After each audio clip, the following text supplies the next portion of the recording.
नमस्कार, मैं हूं सत्यपाल और आप देख रहे हैं CWB हिंदी न्यूज। शक संवत 1946, विक्रम संवत 2081, आज मार्गशीर्ष मास के शुक्ल पक्ष की पंचमी तिथि और दिन शुक्रवार है। तदनुसार अंग्रेजी तारीख 6 दिसंबर सन 2024। पंचमी तिथि शुक्रवार दोपहर 12:09 तक रहेगी। इसके अलावा आज यानी 6 दिसंबर को श्री राम विवाहोत्सव यानी विवाह पंचमी है। सबसे पहले आज की सुर्खियां। हरियाणा में अब इन महिलाओं और बेटियों को भी मिलेगी पेंशन, सरकार ने किया बड़ा ऐलान। हरियाणा में राशन वितरण प्रणाली में हुआ बड़ा बदलाव, दिन में 2 बार खुलेंगे राशन डिपो, CCTV कैमरों से रखी जाएगी नजर। हरियाणा में महिला स्पेशल ट्रेन फिर हुई बहाल, दिल्ली का सफर होगा आसान। हरियाणा में स्कूली बच्चों को मुफ्त यानी फ्री मिलेगी पुस्तकें, विद्यालय शिक्षा निदेशालय ने मांगी डिमांड। किसान आंदोलन अपडेट, दिल्ली कूच के लिए किसानों को अनुमति नहीं मिली। शंभू बॉर्डर पर 7 स्तरीय बैरिकेडिंग की, हरियाणा पुलिस कर्मियों की छुट्टियां हुई रद्द। हरियाणा के एस्टेट अभ्यर्थियों के लिए अच्छी खबर, अब एस्टेट के फॉर्म में 10 दिसंबर तक ऑफलाइन सुधार करवा सकेंगे अभ्यर्थी। केंद्रीय कर्मचारियों के लिए 8वां वेतन आयोग होगा गठित, मोदी सरकार ने राज्यसभा में दिया ये जवाब। हरियाणा के इस फार्मेसी कॉलेज से डी फार्मेसी करने का सुनहरा मौका, फर्स्ट ईयर में मुफ्त रहेगी पढ़ाई। सीटेट की तैयारी कर रहे उम्मीदवारों के लिए खुशखबरी, 10 गुना उम्मीदवारों को मिल सकता है परीक्षा में बैठने का मौका, जानिए लेटेस्ट अपडेट। हरियाणा में लड़कियों के लिए इस रूट पर शुरू हुई रोडवेज बस सेवा, जनता दरबार में रखी थी फरियाद। दिल्ली में प्रदूषण, सुप्रीम कोर्ट पाबंदियों पर ढील देने को राजी, कहा पॉल्यूशन बढ़ा तो सख्ती बढ़ा देंगे, 90,000 मजदूरों को 8,000 रुपए दें। कुरुक्षेत्र में अंतर्राष्ट्रीय गीता महोत्सव शुरू, पवित्र ग्रंथ गीता और ब्रह्म सरोवर का हुआ पूजन, CM सैनी के साथ पहुंचे कई अतिथि।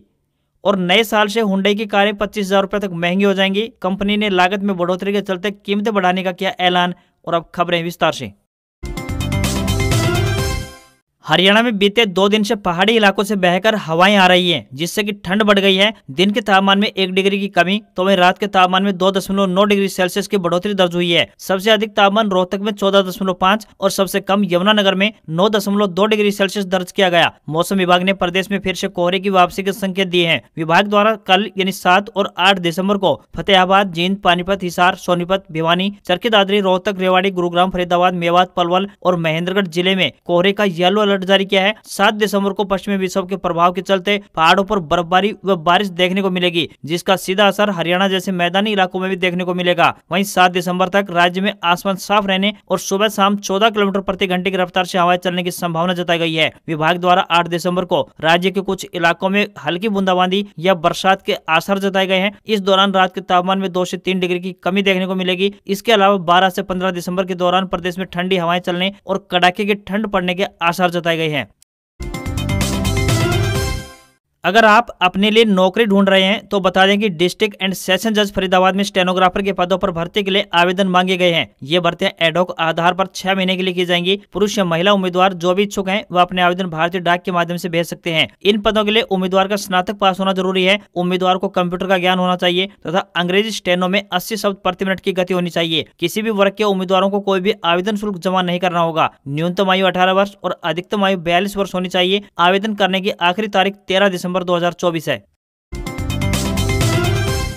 सरकारी नौकरी की तैयारी कर रहे लाखों युवाओं के लिए एक जरूरी जानकारी सामने आ रही है। हरियाणा कर्मचारी चयन आयोग यानी HSSC द्वारा संयुक्त पात्रता परीक्षा यानी CET का आयोजन किया जाना है। सूत्रों के अनुसार परीक्षा का आयोजन 31 दिसंबर से पहले करवा लिया जाएगा, लेकिन अभी तक परीक्षा के लिए अधिसूचना जारी नहीं हुई है। साथ ही CET पॉलिसी में भी कई बदलाव किए जाने हैं, जिस पर आयोग द्वारा काम किया जा रहा है। CET में कई संशोधन हो रहे हैं और उनके बाद ही परीक्षा का आयोजन हो सकता है। CET में 4 गुना उम्मीदवारों को बुलाने के फार्मूले पर भी काम किया जा रहा है। अब यह संख्या बढ़कर 8 से 10 गुना हो जाए। ऐसे में जो उम्मीदवार इस बार 4 गुना की लिस्ट में शामिल नहीं हो पाए थे और कुछ अंकों से रह गए थे, उनके लिए अब की बार अच्छा मौका होगा। ग्रुप C की भर्तियों में CET पास 4 गुना की अपेक्षा अब सरकार 8 या फिर 10 गुना तक युवाओं को मौका देने वाली है। इसे लेकर CMO में मंथन करीबन पूरा हो चुका है। विधानसभा सत्र के दौरान सरकार की तरफ से CET पास उम्मीदवारों के लिए एक और घोषणा की गई थी, जिसके अनुसार जो भी उम्मीदवार पहले साल में नौकरी प्राप्त नहीं कर पाएगा उसे अगले 2 साल तक 9,000 रुपए मासिक मानदेय दिया जाएगा। ऐसे में सरकार द्वारा अब इस पर भी तैयारी शुरू कर दी गई है।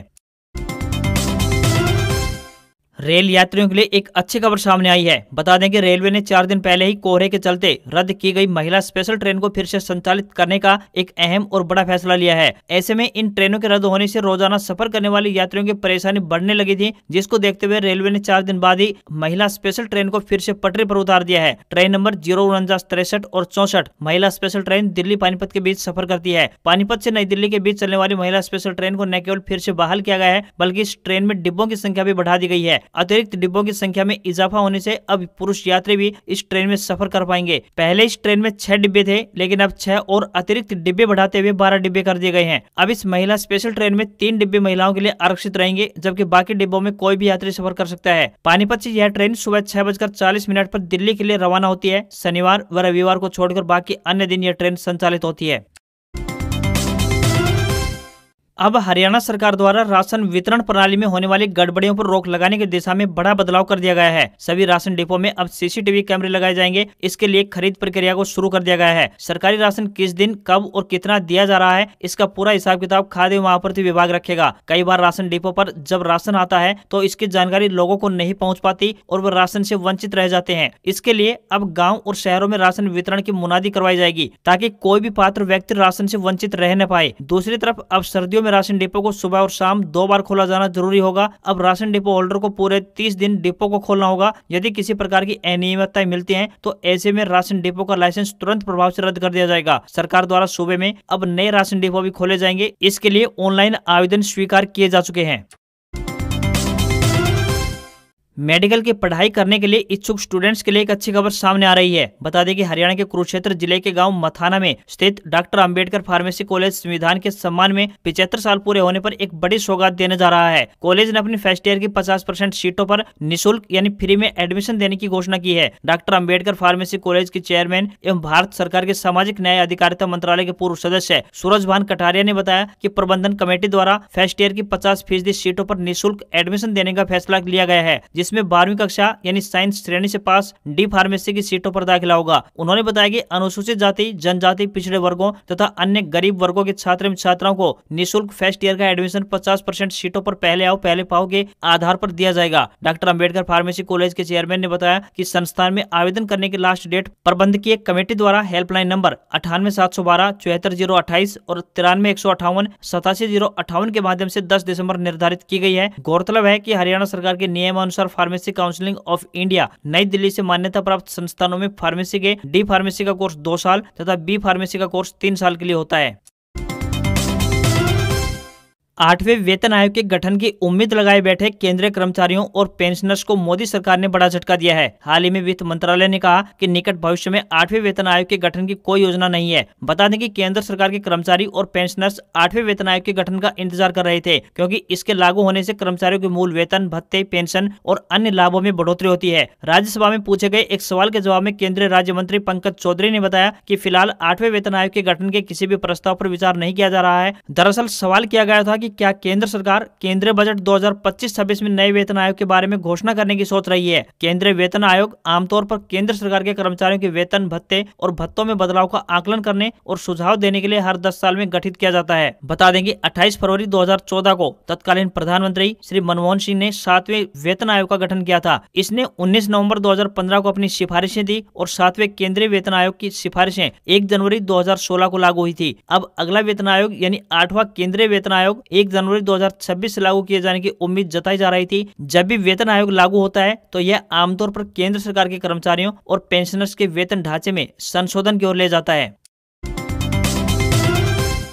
हरियाणा के अंबाला जिले की छात्राओं के लिए एक अच्छी खबर सामने आई है। बता दें कि अंबाला से रोजाना बड़ी संख्या में छात्राएं मुलाना पढ़ने के लिए जाती हैं, क्योंकि वहां पर कई बड़ी यूनिवर्सिटीज हैं। बीते दिनों परिवहन मंत्री अनिल विज द्वारा लगाए गए जनता दरबार में एक फरियादी ने बेटी के रोजाना बस से जाने पर छेड़छाड़ से संबंधित शिकायत दर्ज कराई थी। फरियादी ने बताया कि बेटियां अक्सर अपने घर आकर छेड़छाड़ संबंधी बात रखती है। स्कूल जाने वाली लड़कियां काफी परेशानी झेल रही है। इस मामले पर अनिल विज ने तुरंत संज्ञान लेते हुए अंबाला रोडवेज के जीएम अश्विनी डोगरा को निर्देश दिए कि रोजाना सुबह के समय कॉलेज जा रही छात्राओं के लिए स्पेशल बस का संचालन किया जाए। वहीं परिवहन मंत्री के आदेश पर संज्ञान लेते हुए रोडवेज विभाग ने सुबह के समय गुलाबी बसें अंबाला कैंट से मुलाना के लिए स्पेशल बसें संचालित कर दी हैं। इन बसों में पुरुषों को सफर करने की इजाजत नहीं होगी। गुलाबी स्पेशल बसों के संचालन को लड़कियों ने राहत भरा फैसला बताया है और परिवहन मंत्री अनिल विज का आभार व्यक्त किया। लड़कियों ने कहा कि इससे छेड़छाड़ जैसी परेशानी से छुटकारा मिलेगा। अब वो बिना किसी परेशानी के अंबाला कैंट से मुलाना के लिए अपना सफर तय कर सकेंगी।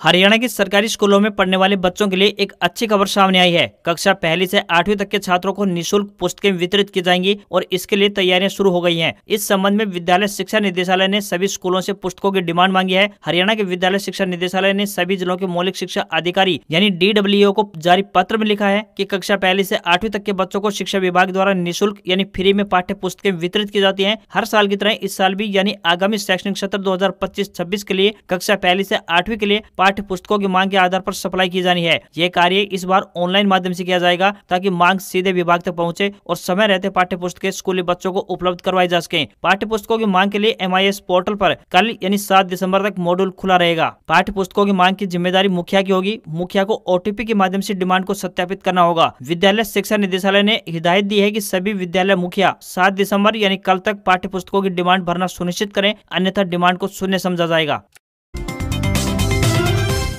शंभू बॉर्डर पर जमे किसानों को दिल्ली जाने की अनुमति नहीं मिलेगी। दिल्ली जाने की मांग पर अड़े किसानों को देखते हुए हरियाणा पुलिस ने एहतियात के तौर पर शंभू बॉर्डर पर 7 स्तरीय बैरिकेडिंग कर दी है। बैरिकेडिंग के तौर पर दीवार, लोहे की किले व कंटीले तार शामिल हैं। किसान संगठनों के प्रदर्शन को देखते हुए हरियाणा पुलिस ने आगामी आदेशों तक पुलिस की छुट्टियां भी रद्द कर दी हैं। अर्धसैनिक बलों की 15 कंपनियां तैनात कर दी गई हैं। राज्य सरकार की ओर से बताया गया है कि किसान दिल्ली जाना चाहते हैं मगर उन्हें दिल्ली में प्रदर्शन की अनुमति नहीं मिली है। ऐसे में उन्हें आगे नहीं जाने दिया जाएगा। पिछले प्रदर्शनों के अनुभव को देखते हुए गुरुवार शाम हरियाणा पुलिस के सीनियर अधिकारियों ने शंभू बॉर्डर का दौरा भी किया। MSP पर कानून बनाने की मांग को लेकर शंभू बॉर्डर व खनौरी बॉर्डर पर बैठे किसान संगठनों ने 6 मार्च यानी आज दिल्ली चलो का आह्वान किया हुआ है। इसके तहत शुक्रवार दोपहर को करीब 1 बजे संगठन से जुड़े 100 सदस्य शंभू बॉर्डर से चलने की कोशिश करेंगे। उधर हरियाणा पुलिस इन्हें किसी भी कीमत पर आगे बढ़ने नहीं देगी। ऐसी स्थिति में तनाव की स्थिति बन सकती है। उधर शंभू बॉर्डर पर तरनतारन, अमृतसर, फिरोजपुर, भटिंडा, संगरूर, पटियाला, अंबाला और सिरसा से किसान पहुंचने लगे हैं। PM नरेंद्र मोदी 9 दिसंबर को पानीपत पहुंच रहे हैं। इसे देखते हुए हरियाणा पुलिस कोई रिस्क नहीं लेना चाहती। पंजाब के रास्तों पर विशेष नजर रखी जा रही है। साथ ही गाड़ियों की सघन तलाशी ली जा रही है। ट्रैक्टरों की एंट्री पर प्रतिबंध लगा दिया गया है। अतिरिक्त फोर्स भी तैनात की गई है। गृह सचिव हरियाणा सुमिता मिश्रा ने कहा है कि किसानों से अपील है कि वह आंदोलन का रास्ता छोड़ें और बातचीत का रास्ता अपनाएं। सुप्रीम कोर्ट की ओर गठित कमेटी में अपनी बातें रखें। साथ ही कमेटी की रिपोर्ट के आधार पर नीतियां बनेंगी। कुरुक्षेत्र में चल रहे अंतर्राष्ट्रीय गीता महोत्सव 2024 के दौरान मंत्रोच्चारण और शंखनाद की गुंजायमान ध्वनि के बीच पवित्र ग्रंथ गीता के महापूजन से मुख्य कार्यक्रम का आगाज हो चुका है। हरियाणा के मुख्यमंत्री श्री नायब सिंह सैनी, केरल के राज्यपाल आरिफ मोहम्मद खान, जांजिबार के सांस्कृतिक एवं खेल मंत्री TM माविता, गीता मनीषी स्वामी ज्ञानानंद जी महाराज, पूर्व राज्य मंत्री सुभाष सुधा ने गीता यज्ञ में पूर्ण आहुति डाली और ब्रह्म सरोवर पर पूजन भी किया। इससे पहले सभी गणमान्य ने इस बार के अंतर्राष्ट्रीय गीता महोत्सव 2024 के पार्टनर देश तंजानिया के पवेलियन का उद्घाटन करने के उपरांत वहां के खान पान, रहन सहन, परिधानों को दर्शाने वाले स्टॉल का भी अवलोकन किया। इस अवसर पर मुख्यमंत्री ने गीता महोत्सव की प्रदेशवासियों को बधाई और शुभकामनाएं देते हुए कहा कि प्रदेश सरकार के प्रयासों से गीता जयंती को अंतर्राष्ट्रीय गीता महोत्सव का दर्जा मिला है। उन्होंने कहा कि 28 नवंबर से अंतर्राष्ट्रीय गीता महोत्सव का आरंभ हो चुका है, जो कि 15 दिसंबर तक जारी रहेगा। इस दौरान मानव मात्र को श्रीमद् भगवत गीता का शाश्वत संदेश दिया जाएगा। उन्होंने कहा कि इस बार अंतर्राष्ट्रीय गीता महोत्सव में यूनाइटेड रिपब्लिक ऑफ तंजानिया सहयोगी देश तथा ओडिशा सहयोगी राज्य है। उन्होंने कहा कि सहयोगी राज्य ओडिशा के श्री जगन्नाथ मंदिर, पुरी, उत्तर प्रदेश के वृंदावन में बांके बिहारी मंदिर, मथुरा में श्री कृष्ण जन्मभूमि मंदिर, गुजरात में द्वारकाधीश, उज्जैन में महाकालेश्वर और जयपुर में ठिकाना मंदिर श्री गोविंद देव जी में अंतर्राष्ट्रीय गीता जयंती महोत्सव का लाइव प्रसारण किया जा रहा है। इस अवसर पर गीता मनीषी स्वामी ज्ञानानंद जी महाराज ने कहा कि अंतर्राष्ट्रीय गीता महोत्सव 2024 में सरस और शिल्प मेले का आगाज 28 नवंबर से हो चुका है। इस महोत्सव ने पूरी दुनिया में अपनी एक पहचान बना ली है।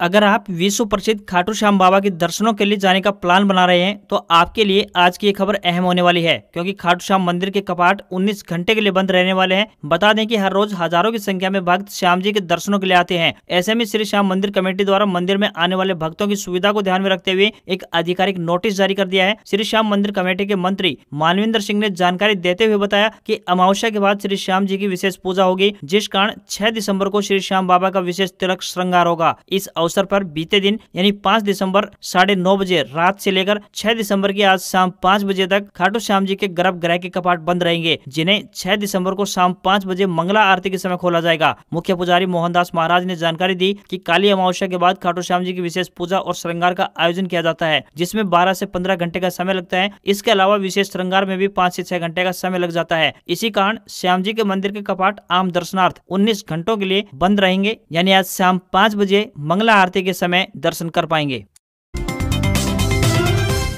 हरियाणा सरकार ने स्वतंत्रता सेनानियों की विधवा, तलाकशुदा और अविवाहित बेटियों को भी पेंशन देने का बड़ा फैसला लिया है, लेकिन इसके लिए एक शर्त रखी गई है। इसके तहत महिलाओं की आय का कोई दूसरा स्रोत नहीं होना चाहिए। इसके साथ ही हरियाणा सरकार ने 12 जून 2009 को जारी पूर्व के दिशा निर्देशों में संशोधन करते हुए दिव्यांग अविवाहित बेरोजगार पुत्र को भी पेंशन देने की घोषणा कर दी है। हरियाणा सरकार ने 12 जून 2009 को जारी पूर्व के दिशा निर्देशों में संशोधन करते हुए राज्य सम्मान पेंशन पाने के लिए स्वतंत्रता सेनानियों या फिर उनकी धर्म पत्नियों की मृत्यु के बाद उनकी बेरोजगार अविवाहित बेटी, विधवा और तलाकशुदा बेटियों को पेंशन के पात्रता दायरे में शामिल किया गया है। इसके साथ ही दिव्यांग अविवाहित बेरोजगार पुत्र के लिए भी बड़ा ऐलान किया गया है। करीब 75% तक दिव्यांगता वाले अविवाहित बेरोजगार बेटों को भी यह पेंशन दी जाएगी। दिव्यांग अविवाहित बेरोजगार पुत्र पेंशन पाने के हकदार होंगे। अगर इसके लिए एक से अधिक पात्र बच्चे पेंशन के हकदार हैं तो इस स्थिति में पेंशन का समानुपातित हिस्सा मिलेगा।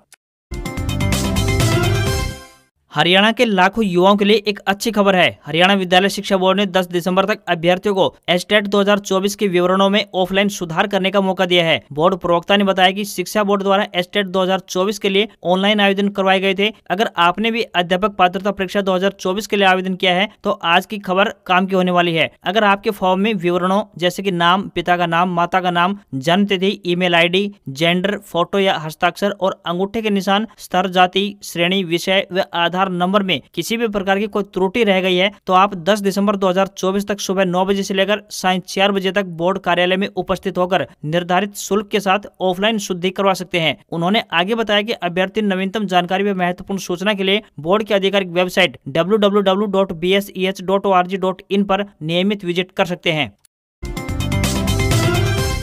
भारतीय शेयर बाजार में सेंसेक्स दिन के निचले स्तर यानी 80,467 से 1298 अंक संभला। दिन भर के कारोबार के बाद यह 809 अंक की तेजी के साथ 81,765 के स्तर पर बंद हुआ। निफ्टी भी दिन के निचले स्तर यानी 24,295 से 413 अंक संभला। यह 240 अंक की तेजी के साथ 24,708 के स्तर पर क्लोज हुआ। इन्फोसिस, आईसीआईसीआई बैंक, टीसीएस और भारतीय एयरटेल ने बाजार को ऊपर खींचा, जबकि एनटीपीसी, एशियन पेंट और इंडसइंड बैंक ने सेंसेक्स को नीचे खींचा। सेंसेक्स के 30 शेयरों में से 28 में तेजी और 2 में गिरावट रही, तो निफ्टी के 50 शेयरों में से 41 में तेजी और 9 में गिरावट देखने को मिली। 10 ग्राम 24 कैरेट गोल्ड का भाव 61 रुपए बढ़कर 76,453 रुपए पहुंच गया है। चांदी के दाम में भी तेजी रही और ये 1185 रुपए बढ़कर 91,210 रुपए प्रति किलोग्राम पर पहुंच गई है। दिल्ली में 10 ग्राम 22 कैरेट सोने की कीमत 71,550 और 10 ग्राम 24 कैरेट सोने की कीमत 78,040 रुपए पहुंच गई है। आज खबरों में बस इतना ही। देखते रहिए आपका अपना हरियाणा का सबसे बेहतरीन news channel CWB Hindi news. नमस्कार। इसी आशा के साथ आपका दिन शुभ रहे।